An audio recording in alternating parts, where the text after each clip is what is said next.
Hey everyone, it's Mikki here. You're listening to Mini Mikkipedia on a Monday.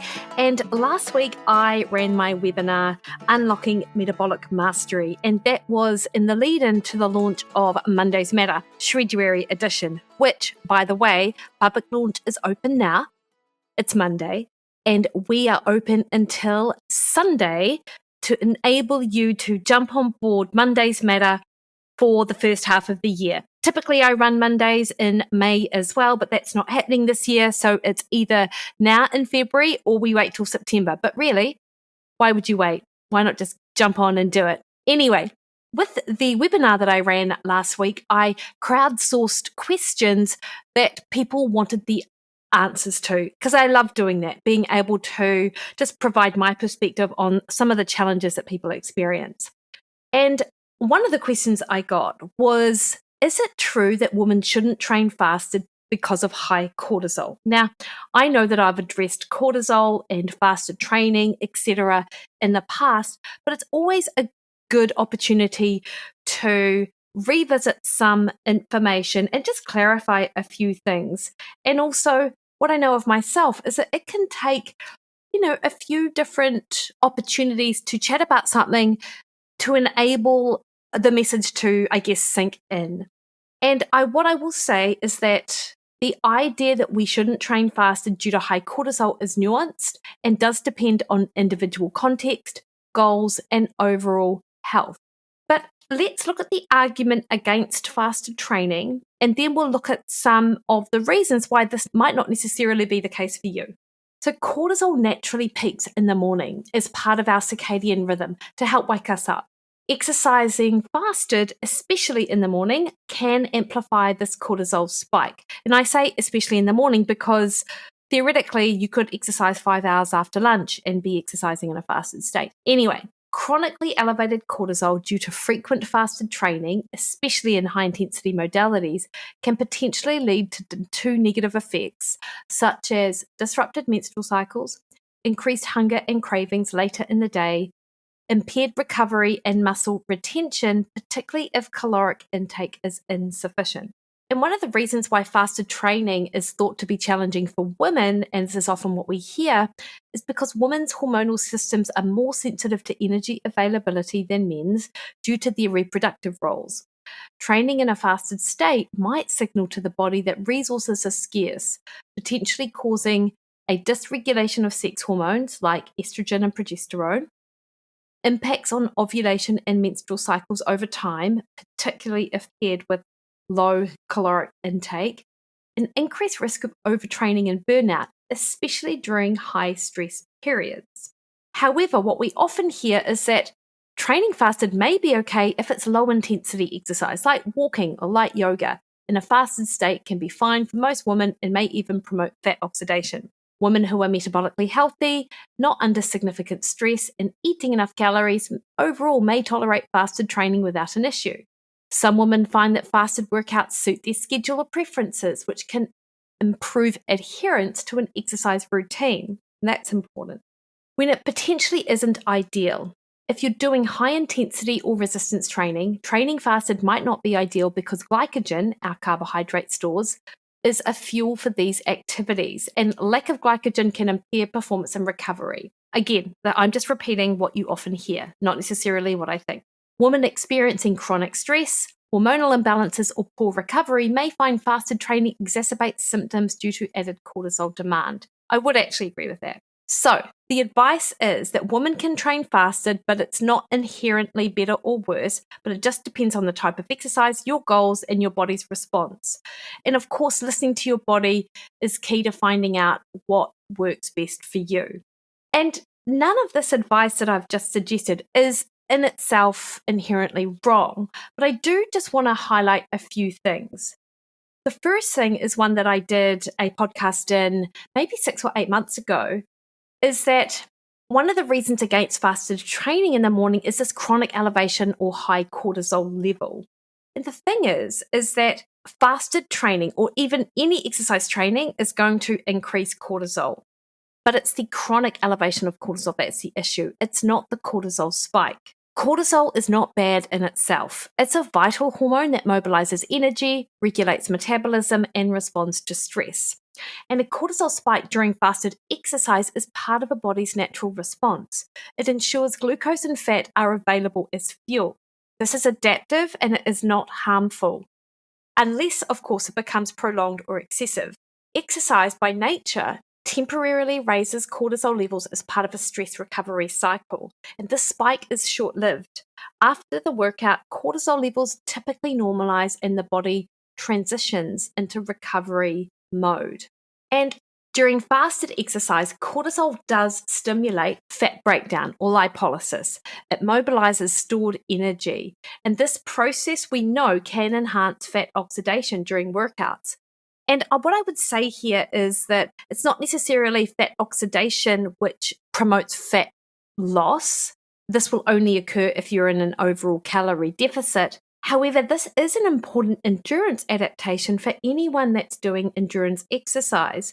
We get this upregulation in fat oxidation enzymes that help enhance that endurance effect.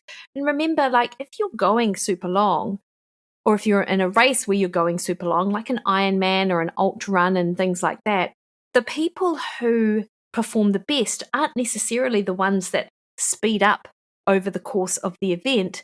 They're the people that don't slow down. And a large part of that not slowing down is their ability to burn fat. So any opportunity in training to enhance our fat oxidation is going to be a good thing.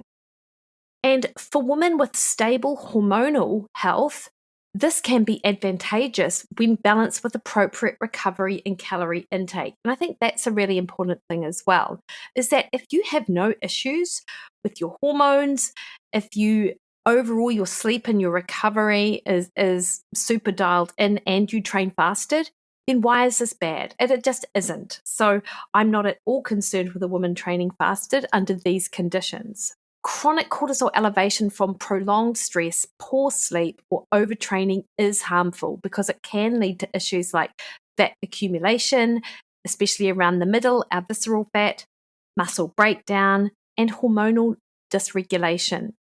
However, acute cortisol spikes from exercise are not the same as chronic elevation, and I really want to reiterate that. A short rise in cortisol is followed by an anti-inflammatory response and adaptations that improve stress resiliency over time.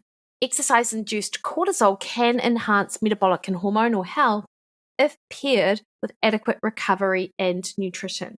And there is an argument that women are resilient to exercise-induced cortisol. So some argue that the body's stress response is well adapted to short bursts of cortisol, especially when overall energy intake and recovery are sufficient. The menstrual cycle and hormonal fluctuations do influence how a woman handles stress, but this doesn't mean cortisol spikes during fasted training are inherently harmful. It's about balance. And if you're well nourished, sleeping enough, and not under chronic stress, fasted training likely won't cause any long-term issues.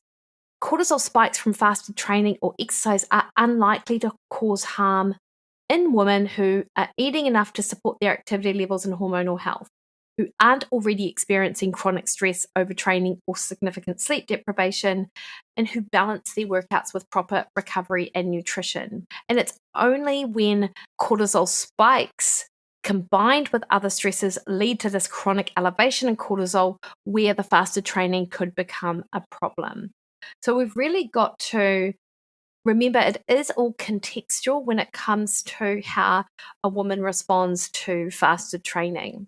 And as I mentioned in a previous podcast, just to remind you though, the research on cortisol spikes is really tricky to interpret because there are a number of methodological limitations and there is contextual variability.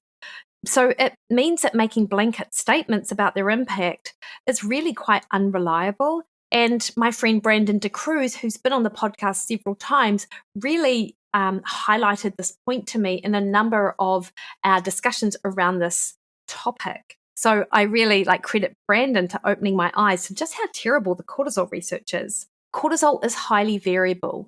Cortisol levels fluctuate naturally throughout the day, and they're influenced by numerous factors, including sleep, meal timing, hydration, stress, and exercise. And this does make it really difficult to isolate the specific effects of exercise or fasting-induced cortisol spikes without considering the broader context.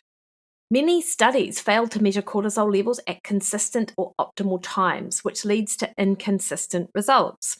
For example, a cortisol spike post-exercise might be measured at different time points across studies, missing the peak or rapid decline that can follow. And the lack of standardized protocols for measuring cortisol in exercise studies does create data noise. Research often conflates acute cortisol spikes, which are short natural rises, with the effects of chronic elevation, prolonged harmful levels. These are entirely different physiological phenomenon, but poorly designed studies may lump them together. Acute spikes are generally adaptive and promote resilience, while chronic elevation can lead to health problems. But this nuance is often lost. Some researchers and practitioners frame exercise-induced cortisol as harmful, even though it's a normal and necessary response for energy mobilization and recovery. Exercise-induced cortisol is typically followed by a drop in cortisol levels post-exercise and a cascade of positive adaptations, such as improved stress resiliency and better glucose metabolism. Not to mention that this enhanced glucose metabolism is often a prolonged effect that can last for up to 48 hours. And studies often fail to account for these long-term positive effects when interpreting the data. Also, let's have a think about the populations. Much of the cortisol research is done on men, with limited studies on women. Since women's hormone fluctuations, such as a menstrual cycle or changing into perimenopause and transitioning to menopause, these influence cortisol responses, and the findings in men don't always translate these differences. Additionally, regardless of sex, studies often fail to differentiate between trained and untrained individuals whose cortisol responses to exercise can differ significantly. This is a bee in a bonnet that I have with a lot of the talk around cortisol and exercise, is that many of the clients that I've worked with who have been exercising for decades in a fasted state are totally fine. And their bodies are so well adjusted and adapted to that actually, whether or not they eat before or otherwise hasn't made a significant difference to them. Now, if you're unsure as to how exercising fasted or fed affects you, then absolutely do it different ways to figure that out for you. But I think it's, if you're struggling with what to do, just sort of go back to understanding how it's affecting you in your life and with your health. And if you do have other stresses under control, then you don't have to necessarily worry about whether or not you're training fasted or fed. And further to that, in the studies on cortisol, many studies use tightly controlled lab conditions that don't really reflect real-life exercise scenarios, where diet, sleep, hydration, and mental stress all interact with cortisol levels.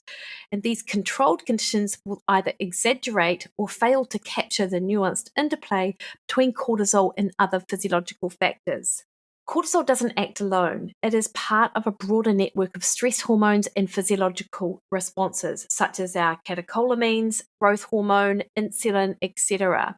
And studies that focus solely on cortisol often miss the bigger picture on how the body adapts to stress and exercise. So the bottom line is that the current evidence around cortisol spikes is limited by variability in study design, measurement issues, and a tendency to overgeneralize the results. Acute cortisol rises from exercise or fasting shouldn't be seen as inherently harmful. It's far more important to consider the broader context of stress and recovery, whether cortisol spikes are accompanied by chronic stresses, and how the individual feels and performs over time. So it's always best to take a practical, individualized approach rather than relying on overly simplistic interpretations of incomplete research. Now, to just finish up on this, given that I'm about to go into my fat loss program sort of season, if you like, and I talk a lot about fasted training in the context of a calorie deficit, this is my one caveat.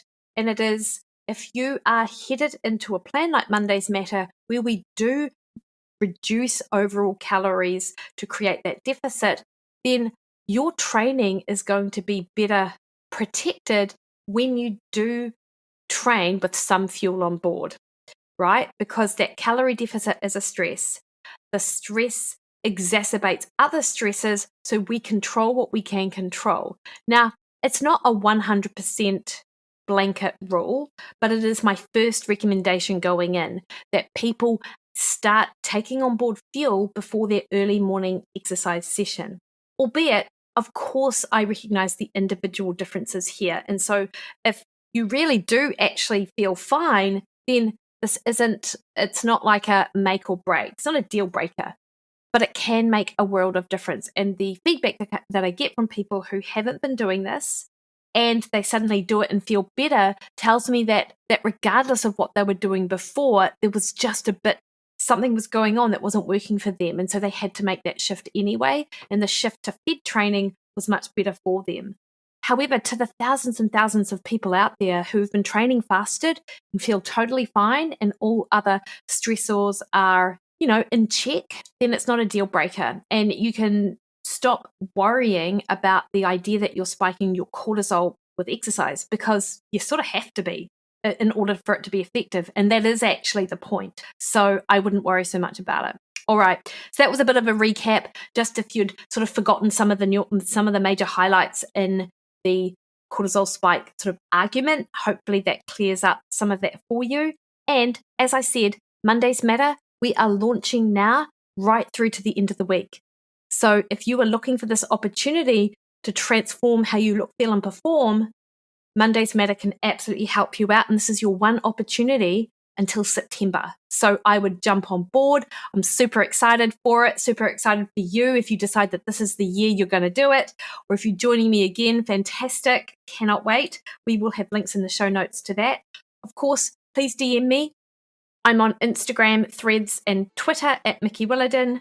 I'm at Mikki Williden Nutrition over on Facebook, or head to my website, mikkiwilliden.com, and you can find a link to the program there. All right, team, you have the best week. See you later.